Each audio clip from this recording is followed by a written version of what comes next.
Question number 7 देखिए बच्चों, find 5 rational numbers between 1/6 and 2/5। तो यहाँ पे हमें दो रैशनल नंबर्स दिए हैं जो कि है 1/6 एंड सेकंड है 2/5। तो हमें इसके बीच के 5 रैशनल नंबर्स निकालने हैं। तो यहाँ पे देखिए सबसे पहले मैं नंबर्स को लिख लेती हूँ, 1/6 एंड 2/5। तो यहाँ पे देखिए बच्चों, जो इनके डिनोमिनेटर हैं वो डिनोमिनेटर यहाँ पे सेम नहीं है।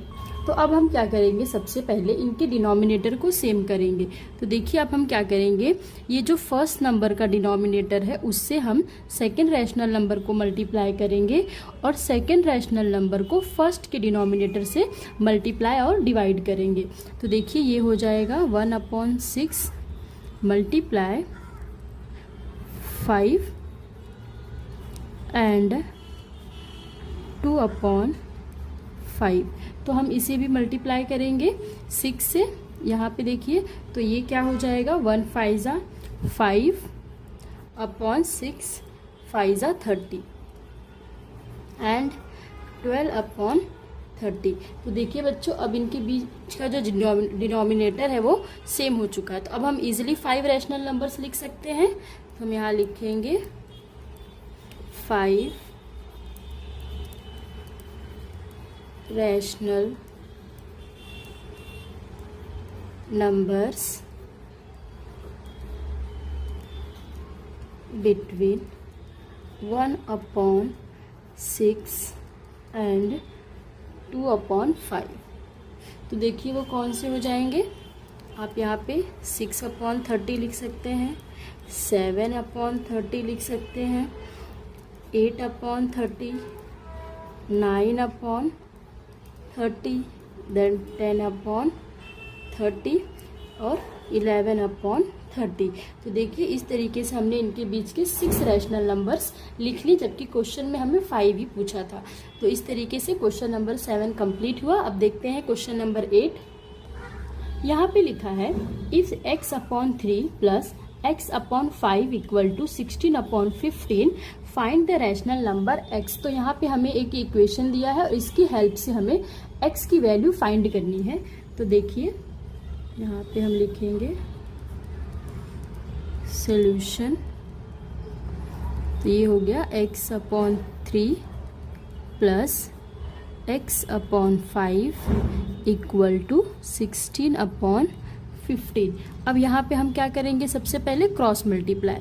तो ये कितना हो जाएगा, 5x प्लस यहाँ पे 3x/3 5 15 equal to 16/5।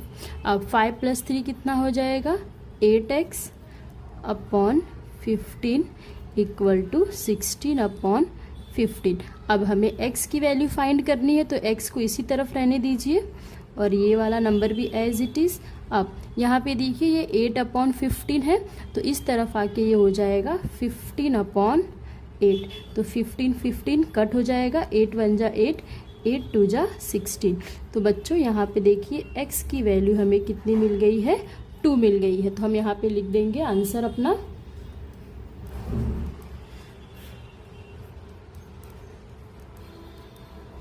Rational number हमें कितना मिला है, 2 मिला है, और 2 को एज ए रैशनल नंबर आप 2/1 भी लिख सकते हैं। तो इस तरीके से क्वेश्चन नंबर 8 कंप्लीट हुआ। अब देखते हैं क्वेश्चन नंबर 9 क्या है। क्वेश्चन नंबर 9 देखिए बच्चों, let a and b be 2 non-zero rational numbers such that a plus 1/b equal to 0 without assigning any numerical value. Determine whether ab is a positive or negative. Justify your answer. तो यहाँ पे हमें बच्चों बोला है कि a and b ये दो रैशनल नंबर हैं जो कि नॉन जीरो हैं, और यहाँ पे दिया है कि जो दो रैशनल नंबर है वो इस कंडीशन को सेटिस्फाइड करते हैं जो कि है a plus 1/b equal to 0। तो हमें ये प्रूफ करना है या फिर हमें ये शो करना है कि a और b का अगर हम प्रोडक्ट निकालेंगे तो वो नेगेटिव होगा या पॉजिटिव होगा। तो जो हमें दिया है हम उसी से स्टार्ट करेंगे। तो यहाँ पे हम सबसे पहले लिखेंगे सॉल्यूशन तो देखिए हमें क्या दिया है, a plus 1/b equal to 0 दिया है। तो अब हम क्या करेंगे, यहाँ से सबसे पहले a की वैल्यू निकालेंगे।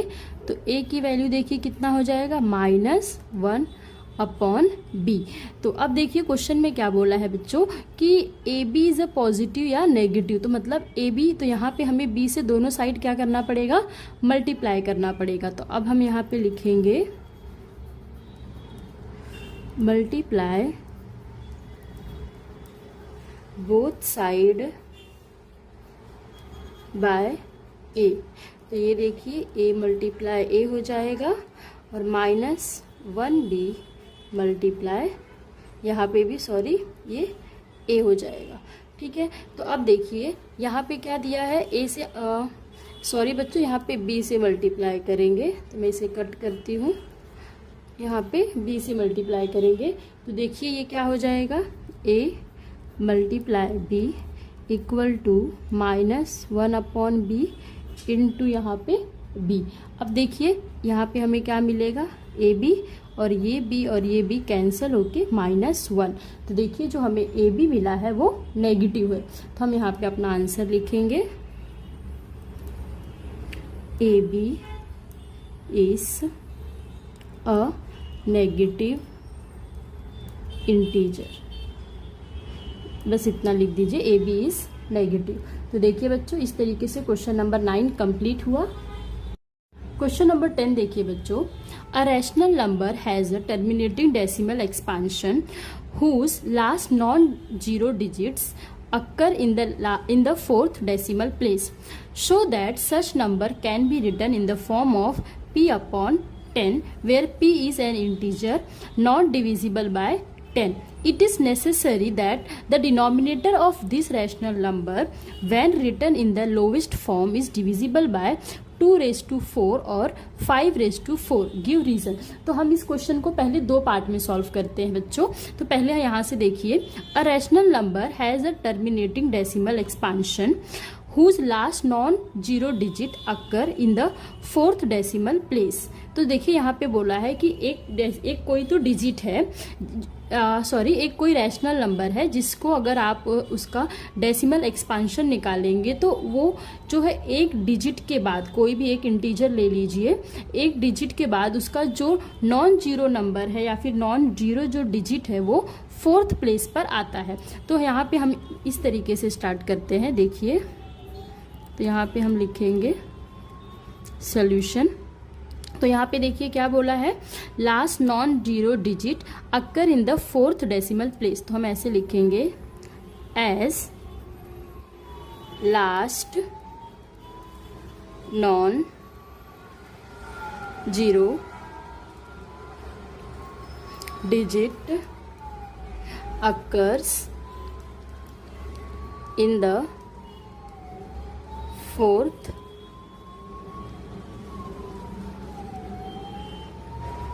Decimal place.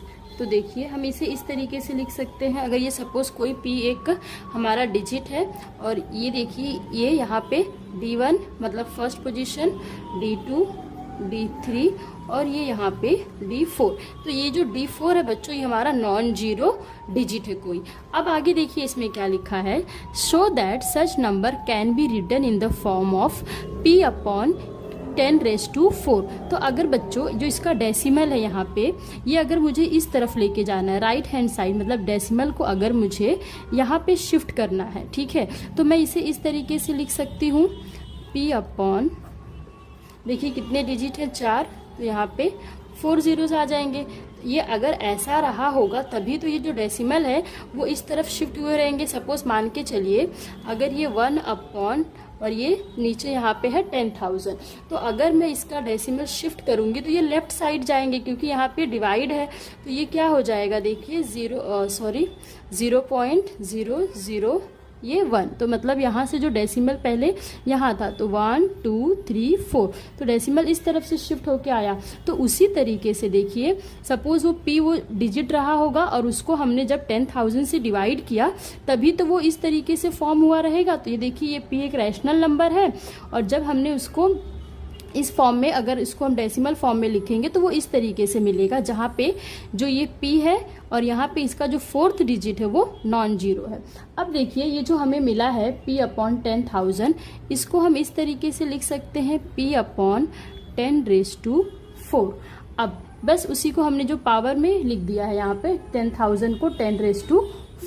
अब बच्चों यहाँ पे देखिए, यहाँ पे आगे बोला है where p is a integer not divisible by 10। तो यहाँ पे देखिए ये जो p है अगर इसे हम 10 से डिविजिबल करेंगे तो ये डिविजिबल नहीं होगा। क्यों? क्योंकि अगर मैं इसे 10 के फॉर्म में लिखती हूँ, यहाँ पे देखिए आप, अगर ये सपोज p है तो अगर मैं इसे एक 10 यहाँ लिख दी तो ये 10⁻³ हो जाएगा। तो अगर ये 10⁻³ है तो ये वाला जो क्राइटेरिया है ये उसको फॉलो नहीं करेगा। अगर मुझे इसे फॉलो करना है तो इसे 10⁻⁴ के फॉर्म में ही रहना पड़ेगा। तो इसलिए हम इसको 10⁻³ के पावर में नहीं लिख सकते हैं। तो इसका मतलब है कि ये जो p है वो 10⁻⁴ से डिविजिबल नहीं होगा। तो हम यहाँ पे लिख देंगे, सॉरी यहाँ पे जो p है वो 10 से डिविजिबल नहीं होगा, तो हम लिख देंगे यहाँ पे here p is not divisible by 10। तो अब देखिए बच्चों यहाँ तक हो गया। अब इसका सेकेंड पार्ट देखिए क्या लिखा है। It is necessary that the denominator of this rational number when written in the lowest form is divisible by 2⁴ और 5⁴। तो जो इसका जो डिनोमिनेटर है बच्चों 10⁻⁴, हम पहले उसे लिख लेंगे। तो देखिए p यहाँ पे सॉरी p/10⁴ है, तो आप इसे इस तरीके से भी लिख सकते हैं p/2⁴ इंटू 5⁴। बस इसको मैंने लोवेस्ट फॉर्म में लिख दिया। लोवेस्ट फॉर्म वो होता है कि हम उसे डिवाइड करके तब तक करते जाते हैं जब तक वो नंबर आगे किसी सेम नंबर से न्यूमरेटर और डिनोमिनेटर डिवाइड ना हो सके। तो यहाँ पे देखिए 10⁻⁴ को मैंने 2⁻⁴ और 5⁻⁴ के फॉर्म में यहाँ पे लिख दिया है। अब देखिए बच्चों, तो ये जो डिनोमिनेटर है ये 2⁻⁴ इंटू 5⁻⁴ से डिवाइड हो भी सकता है और नहीं भी हो सकता। तो हम यहाँ पे लिख देंगे the denominator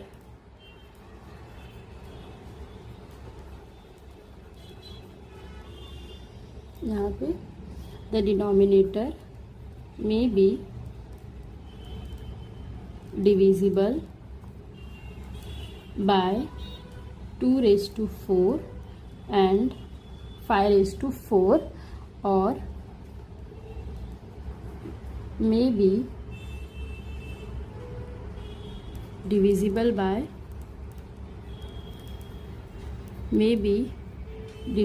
by both 2⁴ and 5⁴। यहाँ पे बच्चों ये ऐसे ना लिखकर आप ऐसे लिख दीजिए 2⁴ और 5⁴। इसका मतलब है कि जो डिनोमिनेटर है वो 2⁴ से भी डिवाइड हो सकता है या फिर 5⁴ से, और may be divisible by both, या फिर दोनों से डिवाइड होगा या फिर किसी दोनों में से किसी एक से भी हो सकता है या फिर दोनों से डिविजिबल हो सकता है। क्वेश्चन नंबर 11 देखिए बच्चों, without performing division determine whether the decimal expansion of 18/125 is terminating और non terminating. If it is terminates state the number of decimal places. तो अब हमें इस क्वेश्चन में क्या करना है कि हमें एक नंबर दिया है रैशनल नंबर 18/125। इसे हमें विदाउट लॉन्ग डिवीजन किए बिना हमें बताना है कि ये टर्मिनेटिंग है कि नॉन टर्मिनेटिंग है। तो ये हम ऐसे क्वेश्चंस ऑलरेडी हम कर चुके हैं एक्सरसाइजेस में। तो यहाँ पे हम सबसे पहले क्या करेंगे, देखिए नंबर लिख लेते हैं। तो यहाँ पे मैं लिख रही हूँ सोल्यूशन। तो देखिए नंबर क्या है हमारा 18/125। तो अब हम क्या करेंगे, जो डिनोमिनेटर में नंबर है हम उसका फैक्टर निकालेंगे। तो यहाँ पे देखिए 125 है, तो मैं इसे 5 से कर रही हूँ। 5 2 ज़ा 10 एंड 5 5 ज़ा 25। अगेन 5 से 5 5 ज़ा 25, देन 5 1 ज़ा 5। हम यहाँ पे लिखेंगे फैक्टर ऑफ 125। तो 125 के फैक्टर्स क्या हैं? 5 मल्टीप्लाई 5 5 5। तो अब यहाँ पे अगर हम ध्यान से देखेंगे तो जो इसको डिनोमिनेटर जो है 125, उसके जो फैक्टर मिले हमें 5 और सिर्फ 5 ही मिला है। तो हमें पता होना चाहिए अगर डिनोमिनेटर का फैक्टर हमें 2 और 5 मिले या फिर सिर्फ 2 या सिर्फ 5 मिले तो वो टर्मिनेटिंग डेसिमल्स होते हैं। तो हम यहाँ पे लिख देंगे as 125 has only 5 as its factor, therefore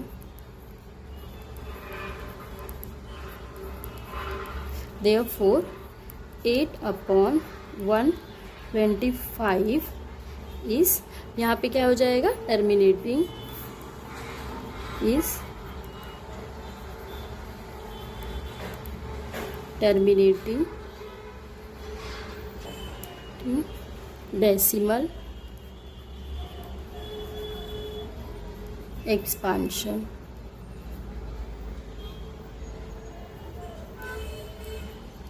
तो इतना पार्ट हो गया। अब देखिए आगे क्या बोला है, if it is terminates state the number of decimal places. तो इसका मतलब हमें बताना है कि डेसिमल के बाद कितनी प्लेसेस तक वो आगे सॉल्व होगा। तो अब हम वो फाइंड करेंगे।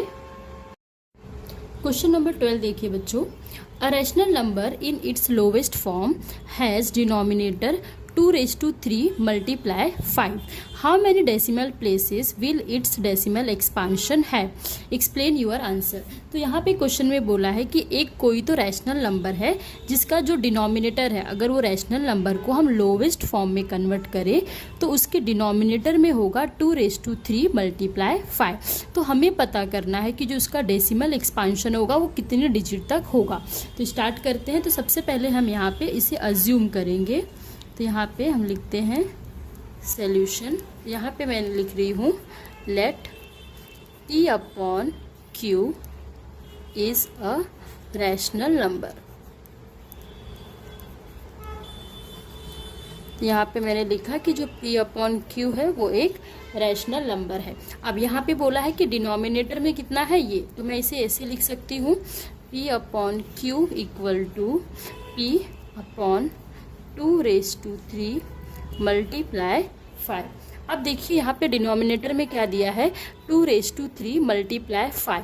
तो अभी भी मैंने कुछ देर पहले आपको सभी को बताया कि अगर डिनोमिनेटर में 2 और 5 के मल्टीपल्स हैं तो यहाँ पे जो इनका पावर है वो क्या होना चाहिए? सेम होना चाहिए। इनका पावर क्या होगा? सेम होगा। और यहाँ पे 2 और 5 होने चाहिए अगर वो टर्मिनेटिंग है। तो ये ऑफकोर्स ये टर्मिनेटिंग है तो 2 और 5 है, लेकिन इनका पावर अभी सेम नहीं है। तो अब हम क्या करेंगे, यहाँ पे लिखेंगे the power of 2 and 5 should be equal. So we multiply by 5⁻², क्योंकि यहाँ पे 5⁻1 ऑलरेडी है, सिर्फ हमें 2 की कमी है।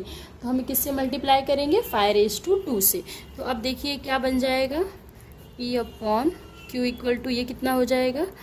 P × 5⁻² अपॉन 2⁻³ 5⁻, यहाँ पे 1 है और ये 5⁻²।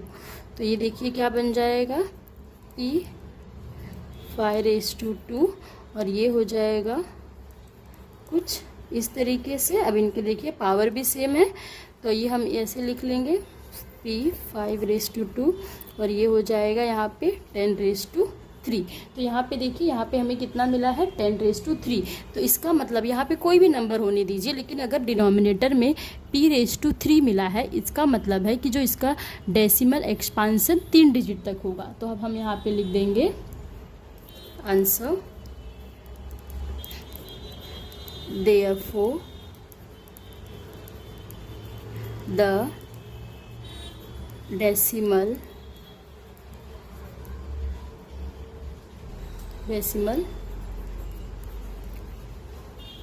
expansion will be 3। तो यहाँ से देखिए हमने लिख दिया therefore the decimal expansion will be 3, या फिर till आप इसे लिख सकते हैं till 3 digits। इस तरीके से भी आप यहाँ पे लिख सकते हैं। तो बच्चों इस तरीके से हमारा क्वेश्चन नंबर 12 कंप्लीट हुआ। क्वेश्चन नंबर 13 देखिए बच्चों, यहाँ पे दिया है, ये बहुत बड़ा मतलब लेंदी क्वेश्चन है, लेकिन इसका सोल्यूशन इजी है। तो हम इसे जैसे जैसे रीड कर रही हूँ वैसे वैसे मैं सॉल्व करती जाऊँगी, तो ध्यान से देखिए यहाँ पे। तो देखिए क्या बोला है, let a equal to 7/12 and b equal to 5/6 express both a and b in the form of k1/m and k2/m। तो इसके फॉर्म में हमें दिखाना है। तो हम सबसे पहले क्या करते हैं, तो देखिए यहाँ पे a इक्वल टू कितना दिया है 7/12 एंड b की वैल्यू कितनी दी है हमें 5/6। तो अब इसे हमने देखो, ये तो ऑलरेडी k1, अब यहाँ पे देखिए ये k1/m, तो ये k1/m हो गया।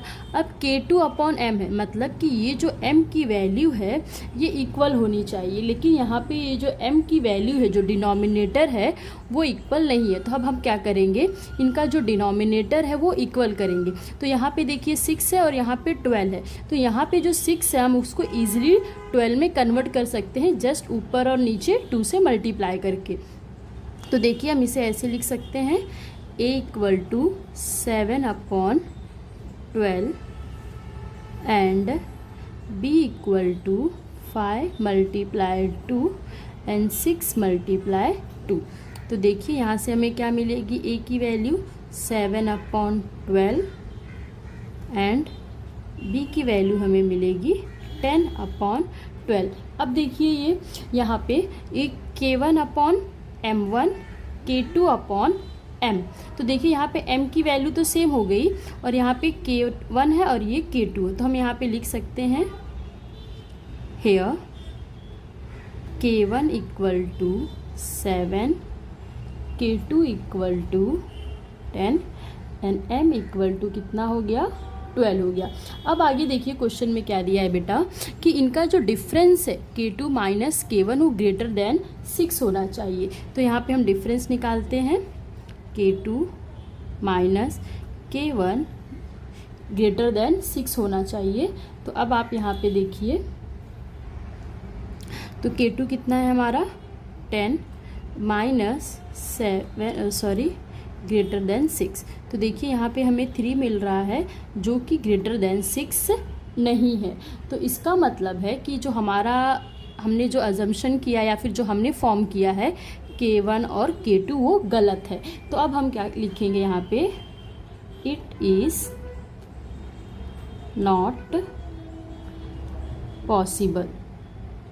तो अब देखिए अब हम क्या करेंगे, इनकी वैल्यूज़ को चेंज करेंगे। अब अगर हमें वैल्यूज़ को चेंज करना है, लेकिन हमें ये बात ध्यान में रखनी है कि m की वैल्यू दोनों जो m की वैल्यूज़ हैं वो हमारी सेम होनी चाहिए। तो अब हम क्या करेंगे, यही जो इक्वेशन है मतलब a इक्वल टू 7/12 और b इक्वल टू 10/12 को हम किसी दूसरे नंबर से ऊपर और नीचे मल्टीप्लाई करके थोड़ा सा इंक्रीज़ कर देंगे। तो अब देखिए हम क्या लिखेंगे, यहाँ पर हम लिख देंगे multiply a and b by 3। तो हम क्या कर रहे हैं, a और b को 3 से मल्टीप्लाई कर रहे हैं। तो देखिए a की वैल्यू क्या थी हमारी 7/12, तो अब हम इसमें क्या कर रहे हैं, यहाँ पे 3 से मल्टीप्लाई कर रहे हैं। एंड b कितना था हमारा 10/12, तो यहाँ पे भी हम 3 से मल्टीप्लाई कर रहे हैं। तो देखिए ये कितना हो जाएगा 21/36 और ये हो जाएगा 30/36। अब यहाँ पे देखिए k1 की वैल्यू कितनी हो गई है 21, k2 की वैल्यू कितनी हो गई है 30 और m की वैल्यू कितनी है 36। अब यहाँ पे कंडीशन अप्लाई करके देखते हैं, K2 minus K1 greater then 6। तो देखिए K2 कितना है यहाँ पे 30 माइनस 21 ग्रेटर देन 6, तो यहाँ से आ गया 9। तो ये जो कंडीशन है हमारी सही आई है, तो आप यहाँ पे लिख देंगे इट इज़ पॉसिबल। अब आगे देखिए क्वेश्चन में आगे क्या बोला था, यहाँ पे देखिए, यहाँ पे बोला है हाँ, right exactly five distinct rational numbers lying between A and B keeping an integer numerator. तो अब हमें क्या करना है, जो हमने ए और बी लिखा है इनके बीच के हमें 5 रैशनल नंबर्स लिखने हैं। तो हम यहाँ पे लिख देंगे 5 rational numbers between A and B.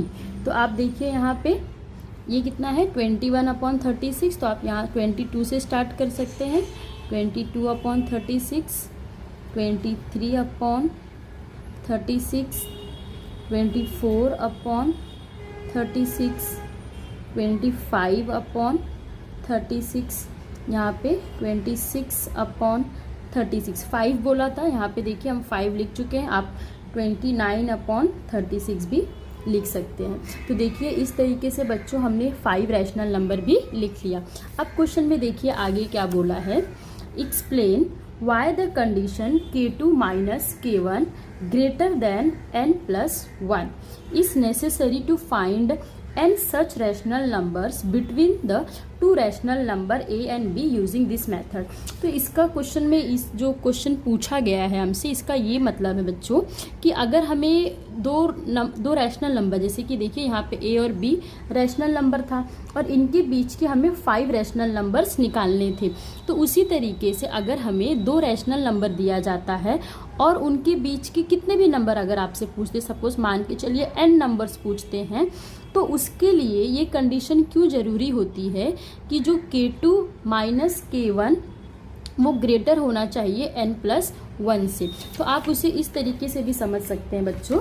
यहाँ पे देखिए जो हमारी कंडीशन थी A और B, तो अगर आप A एंड B यहाँ पे देखेंगे, हाँ A एंड B अगर आप यहाँ पे देखें तो यहाँ पे हमने क्या किया था, K2 माइनस K1 जो था वो ग्रेटर देन 6 था। तो अगर K2 जो है वो हमारा यहाँ पे 30 माइनस 21 ग्रेटर देन 6, तो ये यहाँ पे आ गया 9 जो कि ग्रेटर देन 6 है। लेकिन बच्चों ये जो 6 है, आप ये 6 कैसे आया है, यहाँ पे हमसे कितना रैशनल नंबर पूछा था 5, दैट मीन्स ये 5 + 1 है। तो आप इसको इस तरीके से भी लिख सकते हैं ना, n+1। क्यों n कहाँ से आया, क्योंकि हमें क्वेश्चन में बोला था बेटा कि 5 रैशनल नंबर्स लिखने हैं बिटवीन a एंड b। तो इसका मतलब जो n की वैल्यू है यहाँ पे वो 5 है और n+1 ग्रेटर होना चाहिए उनका डिफरेंस, दैट इज उनके न्यूमरेटर का डिफरेंस। ये देखिए ये न्यूमरेटर है ना, तो ये न्यूमरेटर का डिफरेंस जो है वो ग्रेटर होना चाहिए n+1 से। तो देखिए यहाँ पे मैंने दिखाया है K2 माइनस K1 जो है वो ग्रेटर देन 6 है। अब K2 क्या है 30 माइनस 21 दैट इज 9 जो कि है ग्रेटर देन 6। अब ये जो 6 है बच्चों हम इसे 5 + 1 लिख सकते हैं और 5 क्या है यहाँ पे n, और ये n क्या है जितना हमसे रैशनल नंबर इनके बीच का पूछा जाता है। तो हम यहाँ पे लिख देंगे therefore it is necessary to K2 minus K1 greater than n+1। देखिए मैंने यहाँ पे क्या लिखा है, therefore it is necessary to K2 minus K1 is greater than 1। और आप इस तरीके से भी लिख सकते हैं the difference of न्यूमरेटर, क्योंकि वो न्यूमरेटर का डिफरेंस है ना, तो हम यहाँ पे लिख देंगे the difference of numerator should be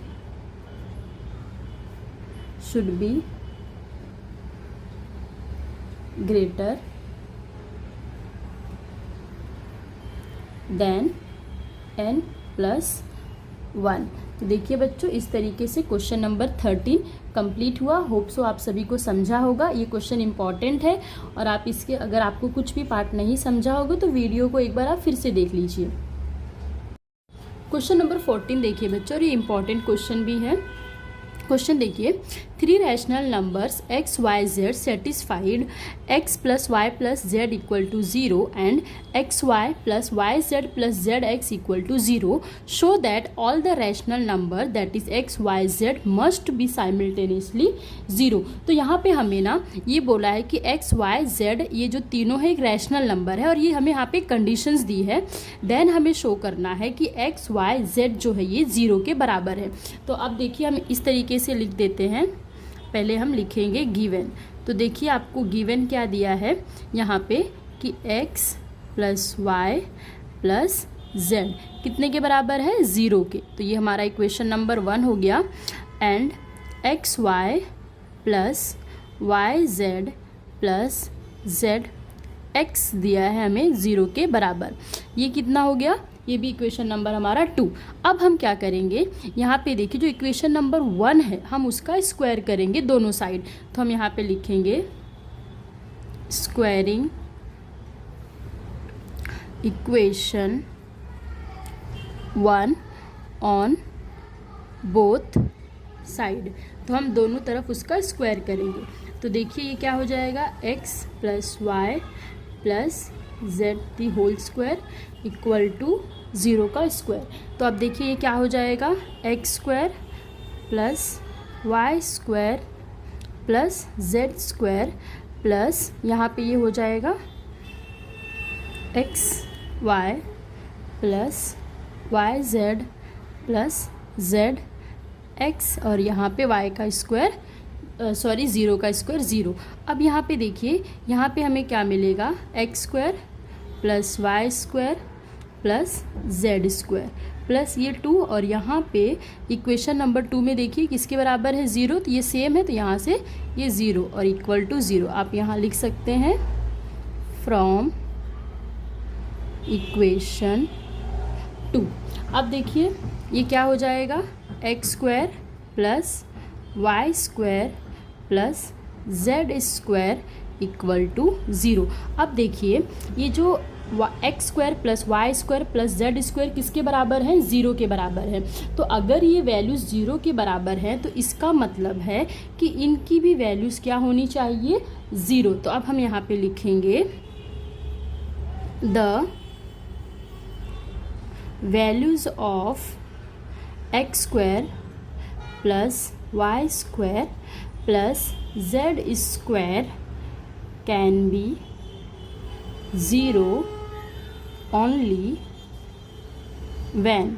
तो देखिए ये इसकी वैल्यूज़, ये तीनों की वैल्यूज़ जो इसका स्क्वायर का सम 0 के बराबर कब होगा, जब y, x और z इनकी वैल्यूज़ 0 होंगी। तो हमने यहाँ क्या लिख देंगे, अब देखिए can be 0 only when x equal to Y equal to z equal to क्या होगा, 0 होगा, जब इन तीनों की वैल्यूज़ क्या होंगी, 0 होंगी। तो यहाँ पे ये हमने यहाँ पे प्रूफ कर दिया। तो ये यहाँ पे ये हो गया। तो क्वेश्चन नंबर 14 इस तरीके से बच्चों कंप्लीट हुआ और ये इंपॉर्टेंट क्वेश्चन है, इसकी आप ज़रूर प्रैक्टिस कीजिएगा। क्वेश्चन नंबर 15 देखिए बच्चों, show that the rational number a plus B upon 2 lies between the rational number a and b। तो यहाँ पे इसका मतलब है कि सपोज यहाँ पे देखिए a और b दो रैशनल नंबर हैं और इनके बीच में ये लाई करता है a प्लस बी अपॉन 2, ये यहाँ पे लाई करता है। अब देखिए अगर ये इन दोनों के बीच में है इसका मतलब है कि ये ग्रेटर देन a है और लेस देन b है। तो अब हमें इसी को प्रूफ करना है। तो अगर आप देखिए यहाँ पे a और b के बीच में ये नंबर है तो इसका मतलब है कि जो a है वो लेस देन है b में। तो अब हम इसी को शो करेंगे। तो इसको करने के लिए आप देखिए ये इस तरीके से है b अपॉन 2। तो अब देखिए यहाँ पे, तो अब हम इसका पहले ये वाला पार्ट सॉल्व करेंगे, इस तरफ वाला। तो अब देखिए हम इसे इस तरीके से लिखेंगे। तो यहाँ पे लिखिए आप पहले a less than a plus b upon 2। तो यहाँ पे देखिए हमने यहाँ पे ऑलरेडी लिखा है कि जो a है वो लेस देन b है।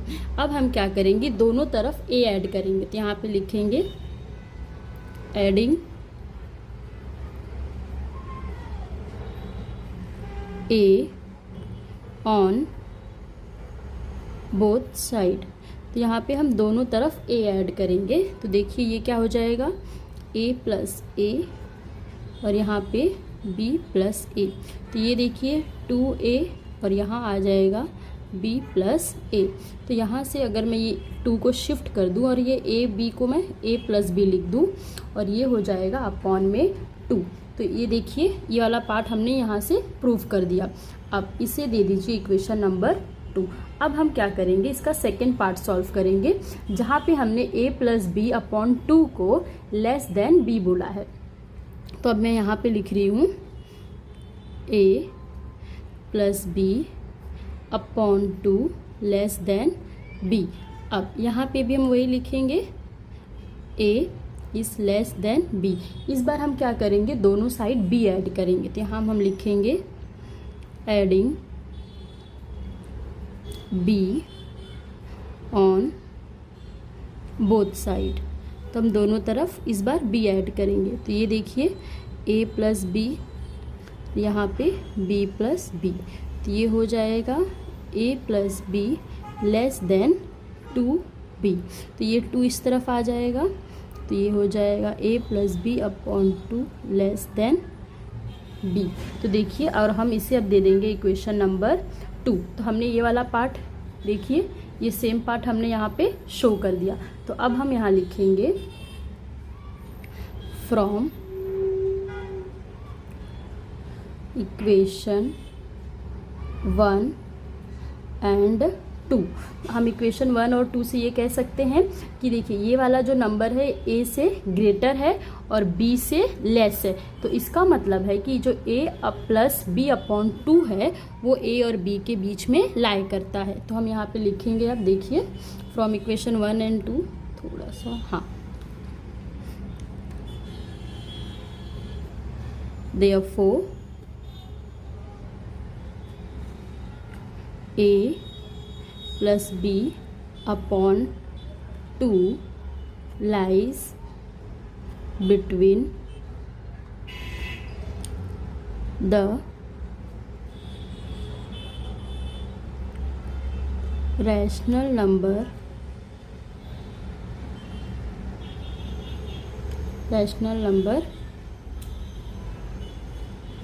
a and b। तो इस तरीके से बच्चों क्वेश्चन नंबर 15 कंप्लीट हुआ। अब देखते हैं क्वेश्चन नंबर 16। क्वेश्चन नंबर 16 देखिए बच्चों, यहाँ पे दिया है find the length of the hypotenuse of all right angle triangles in figure below which is referred to as the square root spiral. तो यहाँ पे देखिए बच्चों हमें एक इस तरीके का स्पायरल दिया गया है जिसमें हमें से ये जो इसकी हाइपोटेनियस है, ये हाइपोटेनियस का हमें लेंथ पूछा गया है। ये डायग्राम मैंने इस तरीके से बनाया है, आपकी टेक्स्ट बुक में और अच्छे से आप वहाँ से देख लीजिएगा। तो देखिए हम पहले ये फर्स्ट ट्राइंगल की हाइपोटेनियस का लेंथ निकालेंगे। तो ये देखिए ये ट्राइंगल राइट एंगल ट्राइंगल है। तो राइट एंगल ट्राइंगल में देखिए ये जो राइट एंगल डिग्री होता है यहाँ पे देखिए 90 डिग्री, 90 डिग्री के सामने वाली जो साइड होती है उसको हम हाइपोटेनियस बोलते हैं। तो यहाँ पे देखिए 90 डिग्री यहाँ है और इसके सामने की साइड ये वाली है। इसका मतलब है कि ये जो साइड है ये हाइपोटेनियस है। तो अब हमें इसकी लेंथ निकालनी है। तो आपको पाइथागोरस से थ्योरम से ये पता होगा कि जो हाइपोटेनियस का स्क्वायर होता है वो उसकी दो एडजेसेंट साइड के स्क्वायर के सम के बराबर होता है। जैसे कि ये देखिए ये एडजेसेंट है तो एडजेसेंट प्लस ये जो इसका बेस है उसके स्क्वायर के बराबर होता है। तो आप हम यहाँ पे क्या करेंगे, फर्स्ट ट्रायंगल में निकालेंगे। तो यहाँ पे हम लिखेंगे इन फर्स्ट ट्रायंगल। तो देखिए हम फर्स्ट ट्रायंगल में यूज़ करेंगे इसे। तो हाइपोटेनियस हमें नहीं पता है तो यहाँ पे हम लिखते हैं एच स्क्वायर। अब यहाँ पे देखिए एडजेसेंट भी 1 है और बेस भी 1 है। तो हम यहाँ पे लिखेंगे 1 का स्क्वायर प्लस 1 का स्क्वायर। तो यहाँ पे देखिए एच स्क्वायर क्या आएगा, 1 का स्क्वायर 1 और यहाँ पे भी 1 का स्क्वायर 1। तो एच स्क्वायर हमें कितना मिल गया 2। लेकिन हमसे पूछा है हाइपोटेनियस, तो हाइपोटेनियस सिर्फ एच होगा। तो एच और ये जो स्क्वायर है इस तरफ जाके क्या हो जाएगा स्क्वायर रूट। तो इस तरीके से ये वाली जो साइड है इसकी वैल्यू हमें कितनी मिल गई है √2। मैं यहाँ पे एक अलग पेन के कलर से दिखा देती हूँ आपको। तो ये वाली जो वैल्यू हमें मिली है यहाँ पे √2 मिली है। अब हम क्या करेंगे सेकेंड ट्रायंगल में निकालेंगे। तो अब हम यहाँ पे लिखते हैं इन सेकेंड ट्रायंगल। तो अब आप ध्यान से देखिए ये सेकेंड ट्रायंगल है। अब देखिए जो सेकेंड ट्रायंगल का बेस है वो कितना है √2 है और एडजेसेंट कितना है 1 है और ये हाइपोटेनियस हमें निकालना है। तो ये देखिए एच स्क्वायर। अब यहाँ पे देखिए बेस कितना है √2 है, तो इसका मतलब √2 का स्क्वायर और एडजेसेंट कितना है यहाँ पे देखिए 1 है, तो इसका 1 का स्क्वायर। तो एच स्क्वायर कितना हो जाएगा √2 का स्क्वायर 2 और 1 का स्क्वायर 1। तो एच स्क्वायर कितना मिला हमें यहाँ पे 3 मिला। लेकिन फिर से मैं वही कहूँगी कि हमें एच स्क्वायर नहीं चाहिए एच, तो ये जो स्क्वायर है इस तरफ जाके स्क्वायर रूट हो जाएगा। तो यहाँ से देखिए हमें ये वाला जो हाइपोटेनियस है उसकी वैल्यू हमें √3 मिली है। इसे मैं इस तरीके से कर देती हूँ। अब हम क्या करेंगे इन ट्रायंगल थर्ड करेंगे, इन थर्ड ट्रायंगल। तो थर्ड ट्रायंगल में देखिए एच स्क्वायर। तो अब ये थर्ड ट्रायंगल है तो इसका बेस देखिए कितना है √3 है और एडजेसेंट कितना है 1 है। तो ये हो जाएगा √3 का स्क्वायर प्लस 1। तो एच स्क्वायर हमें कितना मिल जाएगा 3 + 1, ये 1 का स्क्वायर 1, √3 का स्क्वायर 3। तो यहाँ पे देखिए हमें एच स्क्वायर कितना मिल गया 4। तो इसलिए एच की वैल्यू कितनी होगी √4। √4 मतलब 2 ही होता है बच्चों। तो यहाँ पे देखिए ये वाली जो वैल्यू है ये थर्ड वाले ट्रायंगल का जो हाइपोटेनियस है वो हमें मिल गया √4। तो इस तरीके से बच्चों अगर आप करते जाएंगे तो ये वाला जो वैल्यू आएगा ये हाइपोटेनियस √5 होगा, ये √6, √7, इसी तरीके से ये बढ़ते जाएगा। तो अब हम यहाँ पे लिख लेते हैं, देखिए इस तरीके से ये वाला जो होगा ये √5, ये √6 हो जाएगा और ये वाला √7, √8, √9, √10 और यहाँ हमें मिलेगा √11। तो इस तरीके से बच्चों आप फाइंड करते जाएंगे और आपको ये सारी हाइपोटेनियस की वैल्यू मिल जाएगी। तो अब हम क्या करेंगे, तो यहाँ पे हम आंसर लिखेंगे अपना।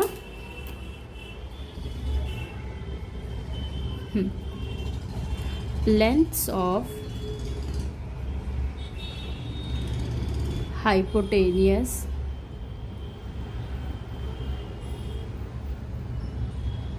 As follow.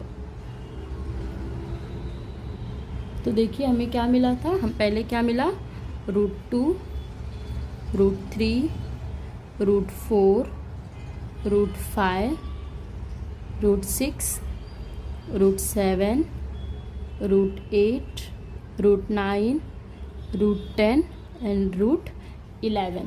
तो इस तरीके से बच्चों क्वेश्चन नंबर 16 कंप्लीट हुआ। ये इजी क्वेश्चन था, एग्ज़ाम में आने के चांसेस हैं इसको, तो आप लोग इसका अच्छे से प्रैक्टिस कीजिएगा। और इस तरीके से हमारा ये जो एंड ऑफ द चैप्टर था वो कंप्लीट हुआ। होप सो आप सभी को सारे क्वेश्चन समझ आए होंगे। तो प्लीज़ आप चैनल को सब्सक्राइब कीजिए और आपके फ्रेंड्स के साथ शेयर कीजिए। Thank you.